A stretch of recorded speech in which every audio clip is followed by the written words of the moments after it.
In today's video, I'm going to teach you how to delegate your contacts in Google Workspace.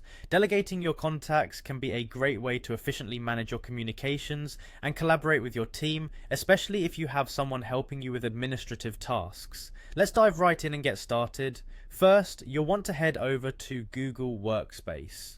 This will serve as the central hub for all your professional apps and services. Once you've reached the home page, locate the admin console.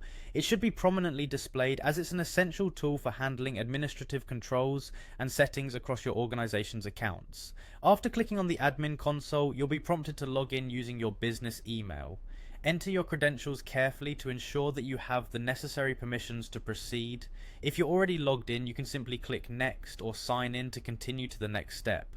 Now direct your attention to the top right corner of your screen and click on the Google Apps menu. This menu is a gateway to a variety of Google services you'll regularly use. From here, look for the admin icon and give it a click. This action grants you access to the admin settings where you can manage various aspects of Google Workspace. With the admin section open, it's time to navigate to Google Contacts. Here you've landed on what's essentially your address book, holding all your stored contact information. This step is crucial as delegating access means giving others permission to view and manage these contacts.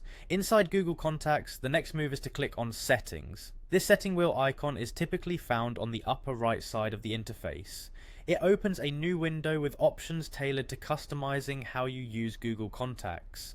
Within Settings, you'll find the option for Delegate Access. Click on it to open a list of current delegations, if any, and manage new ones. Delegating contact access allows you to work together seamlessly as a team by shared access to necessary contact information. Once you've reached the Delegate Access menu, simply click on Invite Delegate. This option enables you to add individuals to whom you wish to grant contact access. A text field will appear where you can type in the name or email of the person you're inviting. Make sure you have the correct information at hand to avoid any mishaps in sharing sensitive data. Finally, you'll want to click Send. This action will deliver an invitation to the person you specified, granting them delegated access to your Google contacts. They'll receive an email with instructions on how to set up this access. There you have it, a step-by-step guide to delegating your contacts in Google Workspace. With these steps, managing your professional relationships can become a more streamlined and collaborative process. Thank you for watching, and happy organizing.